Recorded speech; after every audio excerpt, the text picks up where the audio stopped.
Hi friends, welcome back.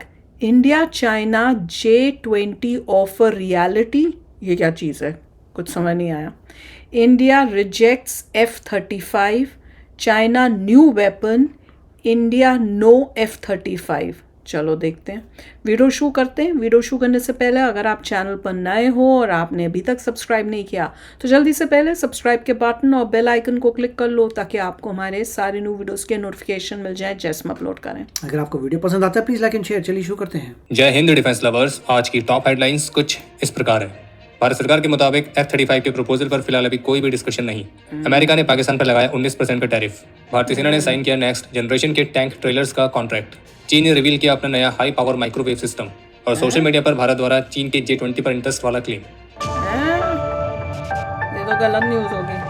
J20 पे interest India show करेगा. Impossible. Bloomberg की तरफ से एक लेटेस्ट रिपोर्ट जारी की गई है जिसमें सोर्सेज के हवाले से ये क्लेम किया गया है कि यूएस प्रेसिडेंट द्वारा भारत पर 25% टैरिफ लगाए जाने के बाद भारत अमेरिका के साथ अपने ट्रेड सरप्लस को रिड्यूस करने के तरीकों को देख रहा है. आने वाले कुछ वर्षों में संभावित रूप से जो भारत है वो अमेरिका से नेचुरल गैस, कम्युनिकेशन इक्विपमेंट और गोल्ड, तो इन चीजों के इंपोर्ट्स को बढ़ा सकता है. लेकिन भारत सरकार अमेरिका से नए डिफेंस इक्विपमेंट को खरीदने पर विचार नहीं कर रही है, जो कि यूएस प्रेसिडेंट की प्रमुख मांगों में से थी. और निकट भविष्य में भारत सरकार द्वारा यूएस के साथ कोई भी नई मेजर डिफेंस डील को अप्रूवल न मिलने की संभावना है. और ब्लूमबर्ग की ही रिपोर्ट के मुताबिक भारत ने ऑफिशियली यूएस को सूचित किया है कि उसे अमेरिका के F-35 फाइटर्स को खरीदने में कोई दिलचस्पी नहीं है, जबकि इसके बजाय जो भारत है वो और भी डीपर पार्टनरशिप के लिए पुश कर रहा है जिसमें डिफेंस इक्विपमेंट को भारत में ही बनाना शामिल है. लेकिन आपको ये भी स्पष्ट कर दी कि ब्लूमबर्ग की जो रिपोर्ट है तो इस पर फिलहाल अभी तक ना तो यूएस की तरफ से ना ही भारत की तरफ से कहीं से भी कोई ऑफिशियल कमेंट नहीं आया था. लेकिन आज शुक्रवार को भारत सरकार ने पार्लियामेंट में इस बारे में सूचित जरूर किया है कि भारत के लिए F-35 फाइटर जेट्स की सेल को लेकर औपचारिक रूप से फिलहाल अभी कोई भी डिस्कशन नहीं हुआ है. इसके अलावा अमेरिका से फाइटर जेट्स के प्रपोजल को लेकर ही भारतीय विदेश मंत्रालय की तरफ से कहा गया कि हमारे डिफेंस रिक्वायरमेंट्स के जो सोर्स हैं वो पूरी तरह से हमारी राष्ट्र सुरक्षा के इंपेरेटिव्स और स्ट्रेटेजिक असेसमेंट्स द्वारा ही निर्धारित होता है. और रही बात अमेरिका के साथ हमारे टाइज को लेकर, तो इस पर भारतीय विदेश मंत्रालय के प्रवक्ता का कहना था कि हम अमेरिका के साथ एक स्ट्रॉन्ग डिफेंस पार्टनरशिप को रखते हैं जो कि पिछले कुछ वर्षों में मजबूत हुई है और आने वाले वर्षों में इस पार्टनरशिप के और भी ग्रो होने का पोटेंशियल है. और हम उस ठोस एजेंडे पर ध्यान केंद्रित कर रहे हैं जिसके लिए हमारे दोनों देशों ने प्रतिबद्धता जताई है और हमें विश्वास है कि रिश्ता आगे बढ़ते रहेगा. ये तो बड़ा पॉजिटिव लग रहा है. जब कल यूएस प्रेसिडेंट की तरफ से भारत पर 25% टैरिफ की अनाउंसमेंट की गई थी तो उसके बाद हमेशा की तरह जो हमारे निकट में पड़ोसी हैं तो उनकी तरफ से एंटी इंडिया प्रोपेगेंडा की शुरुआत हुई और सोशल मीडिया पर कुछ ऐसे पोस्ट वायरल किए जाने लगे जिसका प्रमुख उद्देश्य था देश के अंदर किसी तरह का केओस क्रिएट करना. और ऐसी ही एक फेक पोस्ट सोशल मीडिया पर वायरल की जा रही है जिसमें यह क्लेम किया जा रहा है कि ट्रम्प द्वारा 25% टैरिफ के अनाउंसमेंट के बाद से भारत में फाइनेंशियल इमरजेंसी को डिक्लेयर किया गया है. तो आपको स्पष्ट कर दे कि भारत में ऐसी कोई भी फाइनेंशियल इमरजेंसी डिक्लेयर नहीं हुई है और ये क्लेम पूरी तरह से फर्जी है. और अब सबसे इंटरेस्टिंग बात यह है कि एक तरफ पाकिस्तान इस तरह के एंटी इंडिया प्रोपेगेंडा में शामिल है, वहीं दूसरी तरफ पाकिस्तान के साथ अपने लैंडमार्क एनर्जी पार्टनरशिप के अनाउंसमेंट के बाद यूएस प्रेसिडेंट डोनाल्ड ट्रंप ने पाकिस्तान के गुड्स पर भी 19% का टैरिफ लगाया है. और रही बात पाकिस्तान के साथ मिलकर उनके मैसिव ऑयल रिजर्व्स को बनाने वाली, और जिस पर एक कमेंट ये भी किया गया था कि क्या पता कोई ऐसा दिन हो जब भारत पाकिस्तान से ऑयल खरीदे. तो ये कमेंट जिस उद्देश्य के साथ किया गया था वो उद्देश्य पूरा नहीं हो पाया क्योंकि भारत ने इस पर कोई प्रतिक्रिया दी नहीं, सिंपली कह दिया नो कमेंट्स. और फिलहाल तो भी पाकिस्तान को अपनी फाइनेंशियल कंडीशंस की चिंता करनी चाहिए और वहां तो इस तरह की इमरजेंसी डिक्लेयर करने की जरूरत भी नहीं है क्योंकि वो देश ऑलरेडी बिकने की कगार पर खड़ा है. भारतीय सेना ने Axiscades aerospace and technologies private limited के साथ 223.95 करोड़ रुपीस का कॉन्ट्रैक्ट साइन किया है जिसके तहत वे इस कंपनी से करीब 212 एडवांस 50 टन के टैंक ट्रांसपोर्टर ट्रेलर्स को खरीदेंगे. और ये contract by Indian IDDM category के तहत साइन किया गया है. और ये जो नेक्स्ट जनरेशन के ट्रेलर्स हैं तो ये हाइड्रोलिक और न्यूमेटिक लोडिंग रैम्स के साथ आएंगे और जिनकी मदद से टैंक्स और अन्य आर्मर्ड व्हीकल्स को भी चुनौतीपूर्ण इलाकों में तेजी से और एफिशिएंट तरीके से ट्रांसपोर्ट करने में मदद मिलेगी, जिससे भारतीय सेना की जो ऑपरेशनल मोबिलिटी है उसमें बढ़ोतरी होगी. और ये खरीद महत्वपूर्ण तरीके से लॉजिस्टिकल और ऑपरेशनल एफिशिएंसीज को बढ़ा के एक फोर्स मल्टीप्लायर की तरह काम करेगी. साउथ चाइना मॉर्निंग पोस्ट की रिपोर्ट के मुताबिक चाइनीज मिलिट्री साइंटिस्ट ने अपनी एक नए वेपन को रिवील किया है जो कि एक हाई पावर माइक्रोवेव सिस्टम है और थियोरेटिकली ये 10 गीगावाट्स तक की पावर बीम्स को फायर करने में सक्षम होगा. और अगर इसे आसान शब्दों में कहा जाए तो ये एक ऐसा वेपन है जिसकी मदद से चाइना बिना एक सिंगल मिसाइल लॉन्च करे ऑर्बिट में मौजूद अपनी दुश्मन कंट्रीज के सैटेलाइट्स को तबाह कर सकता है. रिपोर्ट के मुताबिक चीन का जो है हाई पावर माइक्रोवेव सिस्टम है तो ये 126 मिलियन शॉट्स पर सेकंड से अल्ट्रा फास्ट माइक्रोवेव की बर्स्ट को जनरेट करता है. हालांकि हर एक पल्स 0.7 अभी तो सैटेलाइट को बर्स्ट करा, ये ना हो कल को बना दे कि लोगों को माइक्रोवेव से उड़ाएंगे, सोल्जर्स को, मतलब वो और भी डेंजरस होगा. 7 नैनोसेकंड्स इतनी ही लंबी होती है लेकिन ये इतनी पावरफुल है कि सैटेलाइट के इलेक्ट्रॉनिक्स को खराब कर सकती है, कम्युनिकेशंस को जैम कर सकती है और सोलर पैनल्स तक को शट डाउन कर सकती है.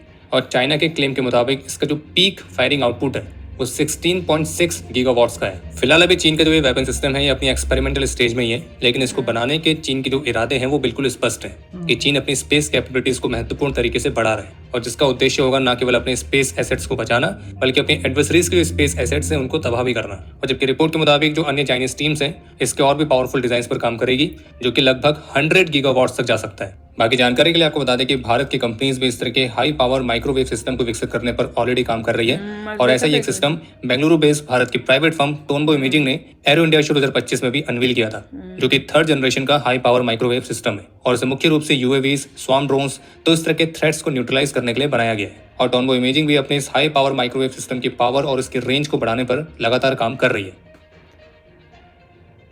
इंफॉर्मेशन एंड ब्रॉडकास्टिंग मिनिस्ट्री के मुताबिक ऑपरेशन सिंदूर के दौरान एंटी इंडिया प्रोपेगेंडा फैलाने वाले 1400 से अधिक यूआरएल्स को ब्लॉक किया गया था और इन यूआरएल्स में जो कंटेंट था वो false, misleading, anti Indian news content, communal sensitive content जो कि मुख्य रूप से Pakistan based social media account से था। बाकी इसके अलावा आपको सूचित करना चाहेंगे कि सोशल मीडिया पर कुछ और फेक क्लेम्स चल रहे हैं कि अमेरिका के F-35 वाले ऑफर को ठुकरा के जो भारत है वो 20+ Su-57 फाइटर्स को खरीदने की योजना बना रहा है। और जबकि कुछ क्लेम्स तो ऐसे भी हैं जिनमें ये कहा जा रहा है कि भारत चीन के J-20 फाइटर्स में इंटरेस्टेड है। खैर J-20 फाइटर्स वाला क्लेम किस आधार पर किया जा रहा है और क्या सोचकर किया जा रहा है वो तो पता नहीं, लेकिन रही बात Su-57 की तो आपको स्पष्ट करते कि ऐसा अभी तक कोई भी औपचारिक रूप से निर्णय नहीं लिया गया है। तो वही ना, जो इतनी न्यूज़ आ रही थी कि F-35 नहीं ले रहे, अभी तक उसमें कोई ना हाँ हुई है ना हुई है, अभी कुछ बोल नहीं रहे हैं। जो भी ठीक लगेगा वो होगा। इन्होंने बड़ा अच्छा बताया एक वीडियो के अंदर ही कि एक ये भी डील करने के टैक्टिक्स होते हैं कि इंडिया भी दिखा रहा है कि हम इंटरेस्टेड नहीं है। अब जब डील करनी होगी टैरिफ से रिलेटेड और बाकियों से, तब अपनी उस डील में बोल सकते हैं कि भैया अगर हम इंटरेस्टेड भी हुए तो कि भैया इतने हम लेंगे, अगर आप इतना हमारा टैरिफ कर दो या बदले में ये दे दो तो फिर हम इतने F-35 ले लेंगे। तो ये भी एक तरीका होता है डील्स करने की। बोल सकते हैं कि F-35 जो है हम आपसे लेंगे इतने, अगर आप ये कर दें तो ऐसी नेगोशिएशंस होती हैं। तो यही हो रहा है बैक एंड फोर्थ डील्स में। अब देखते हैं क्या होता है। और देखो भैया, सब मैं तो इसमें बहुत स्ट्रांगली बिलीव करती हूँ और ये सबको बिलीव करना चाहिए कि अपनी सिक्योरिटी अटर मोस्ट इम्पॉर्टेंट है। तो अगर आपको कोई चीज़ जो है वो लग रहा है कि वो अपनी कंट्री के लिए बेस्ट नहीं है या आपको उससे बेटर कुछ मिल रहा है तो उसी को लेना चाहिए, चाहे कुछ हो, कितना भी प्रेशर हो। बहुत अच्छा क्लैरिफाई किया था, F-35 को रिजेक्ट नहीं किया गया है, चुप बैठे हैं, इवैल्यूएट कर रहे हैं। और उसको भी 57 को भी ना यस बोला है ना हाँ, बेसिकली सेम ही सिचुएशन है, दोनों अभी सब सोचा जा रहा है, उस टाइप से सिचुएशन है। और भैया चाइना का J-20 का शायद हम इंटरेस्टेड है, वो तो पॉसिबल है ही नहीं। कौन ऐसी अफवाहें उड़ाता है? जिस कंट्री को तुमने उड़ाना है तुम उससे कैसे लोगे भाई? नहीं, जो है ही नहीं, जो फ्रेंडली कंट्री नहीं है तो आप अपनी एनिमी कंट्री से कैसे ले सकते हो? से आपकी फाइट होनी है फ्यूचर में, उससे एग्जैक्टली, जो आपको पता है। पाकिस्तान का दिमाग थोड़ा जो है ना, और पाकिस्तान भी तो गड़बड़ है, देखो कैसे ये न्यूज़ पाकिस्तान से ही आ रही है। हो सकता है पाकिस्तान या चाइना तो कर रहा हो। F-35 की रिजेक्शन न्यूज़ पाकिस्तान से आई है। J-20 का जो ऑफर है ये पाकिस्तान से है क्योंकि उनका ब्रेन उस तरह से चलता है। आई सी। चलो एनीवे, अभी तक तो क्लैरिफाई हो गया कि भैया ऐसी कोई सिचुएशन नहीं है। इंडिया बहुत समझदारी से सोचकर सब स्टेप्स ले रहा है। तो चलो आप भी शेयर करना अपने थॉट्स। चलते हैं, मिलेंगे नेक्स्ट वीडियो में बहुत ही जल्द। Till then take care and bye bye. तो अगर आप मेरे इस चैनल पे नए हो तो जल्दी से सब्सक्राइब के बटन को हिट करो और बेल आइकन को क्लिक करो ताकि आपको मेरा जब नया वीडियो मैं लगाऊं आपको उसके बारे में जल्दी से पता चल जाए।